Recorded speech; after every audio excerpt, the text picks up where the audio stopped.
Hello नमस्कार दोस्तों, कैसे हैं आप लोग सब लोग। स्वागत है आपके अपने यूट्यूब चैनल हेल्थ पर। मैं सत्यवीर सिंह हाजिर हूँ आपके बीच के लेकर के रसायन विज्ञान का एक महत्वपूर्ण टॉपिक, जिसमें आपको बताऊंगा कि संयोजकता क्या होती है।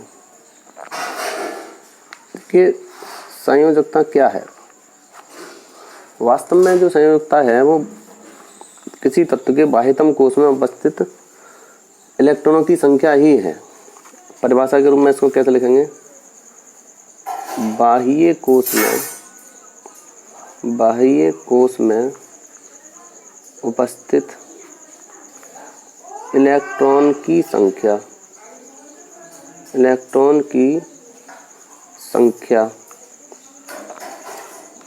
ही संयोजकता कहलाती है। अब संयोजकता जानने के लिए हमको पहले जो आपके तत्व के परमाणु क्रमांक हैं उनका आपको इलेक्ट्रॉनिक विन्यास आना चाहिए।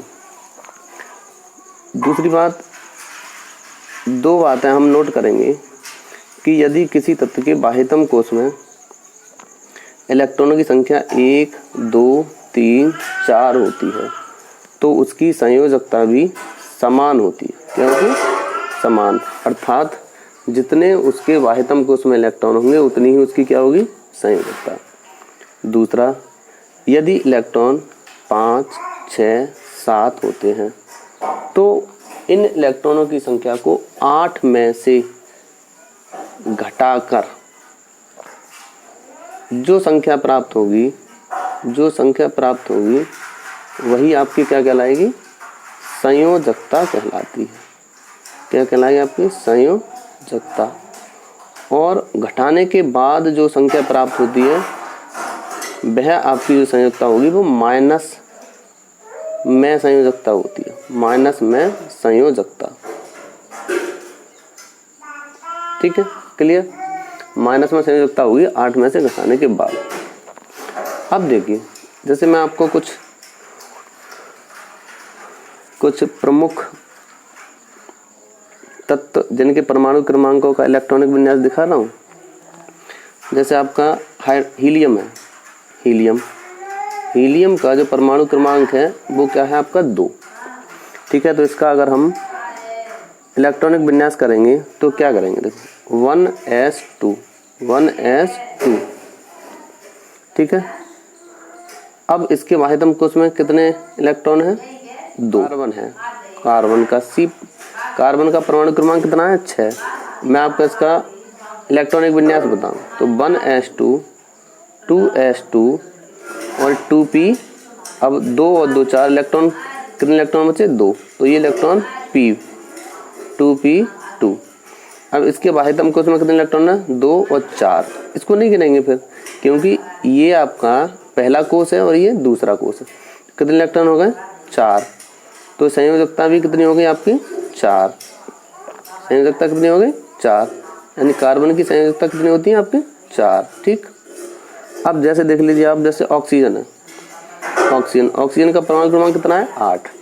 अब इसका इलेक्ट्रॉनिक विन्यास जब दिखाएंगे हम तो 1s2, 2s2, ठीक, 2s2।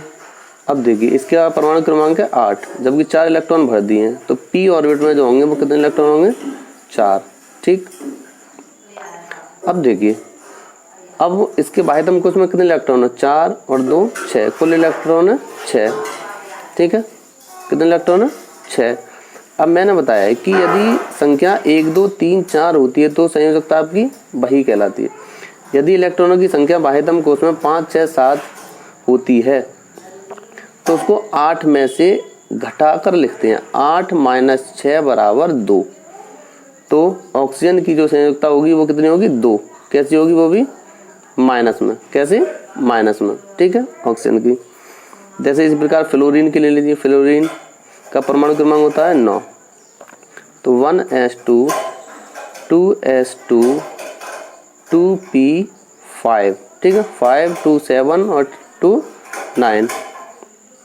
इसके बाह्यतम कोश में कितने इलेक्ट्रॉन है, 7। ठीक है, कितने हैं, 7।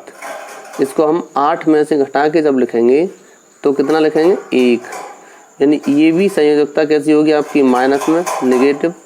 और ये भी कैसी होगी, नेगेटिव।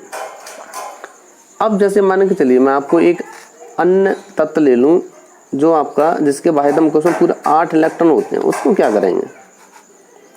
जैसे देखिए हीलियम है, सॉरी नियॉन ले लीजिए, नियॉन, इसका परमाणु क्रमांक 10। जब इलेक्ट्रॉन विन्यास करेंगे तो 1s2, ठीक, 2s2, 2p6, ठीक है। कितने इलेक्ट्रॉन है? 8, ठीक।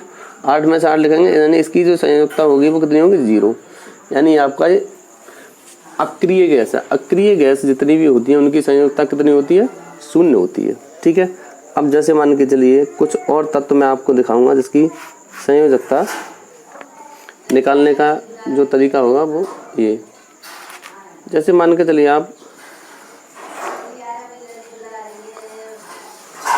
नियॉन के बाद ले लीजिए, जैसे एल्युमिनियम है। एल्युमिनियम का परमाणु क्रमांक कितना होता है? 13, Al, ठीक है। तो इलेक्ट्रॉन विन्यास करिए 1s2, 2s2, ठीक है, 2p6, कितने इलेक्ट्रॉन हो गए? 10। अब जो अपना जो अगला इलेक्ट्रॉन होगा वो किस कोश में जाएगा? 3s2, 12, एक इलेक्ट्रॉन बचा है तो 3p1। अब देखिए इसके बाह्यतम कोश में कितने इलेक्ट्रॉन है? अब पहला कोश पूरा हो गया, दूसरा कोश पूरा हो गया, तीसरे कोश में 2 और 3, कितने इलेक्ट्रॉन है? 3। तो इसकी जो संयोजकता होगी वो क्या कहलाएगी? 3 ही होगी। कितनी होगी? 3, ठीक। अब जैसे मान के चलिए आप सल्फर है, सल्फर ले लीजिए। सल्फर का परमाणु क्रमांक कितना है? 16। इसका जब इलेक्ट्रॉनिक विन्यास करेंगे तो 1s2, 2s2, 2p6, 3s2, ठीक है। अब देखो 10 2 12 तो 3p4, ठीक है, 3p4, कितने इलेक्ट्रॉन बचे? 4। देखो 4 2 6, 6 12, 2 14 और 2 16। अब इसके बाह्यतम कोश में कितने इलेक्ट्रॉन है? 4 और 2 6। अब 6 को इलेक्ट्रॉन कितने हैं? 6 बाह्यतम कोश में। हमने आपको ट्रिक क्या बताई थी कि 5 और 6 7 यदि संख्या आए बाह्यतम कोश में तो उसे 8 में से घटा के लिखते हैं। तो 8 माइनस के 6 बराबर 2। वो भी कैसी प्राप्त होगी? आपकी माइनस में, नेगेटिव, ठीक है। जैसे मान लीजिए आपकी क्लोरीन और ले लीजिए। क्लोरीन का परमाणु क्रमांक 17, ठीक। इसका परमाणु क्रमांक कितना होता है? 17। अब इसको देख लीजिए आप 1s2, 2s2, 2p6, 3s2 और 3p5, ठीक है। बाह्यतम कोश में इतने इलेक्ट्रॉन हो गए? 7। कितने हो गए? 7। फिर वही ट्रिक याद रखेंगे, इलेक्ट्रॉन की संख्या 7 है तो 8 में से माइनस करेंगे। 8 माइनस के 7 बराबर 1। वो भी कैसी होगी? नेगेटिव में, ठीक है। तो इस प्रकार आप किसी भी तत्व की संयोजकता ज्ञात कर सकते हैं। अगर आपको हमारी ट्रिक कैसी लगी, अगर आपको ट्रिक हमारी अच्छी लगी तो प्लीज़ सब्सक्राइब कीजिए, वीडियो को लाइक कीजिए, शेयर कीजिए। जय हिंद, जय भारत।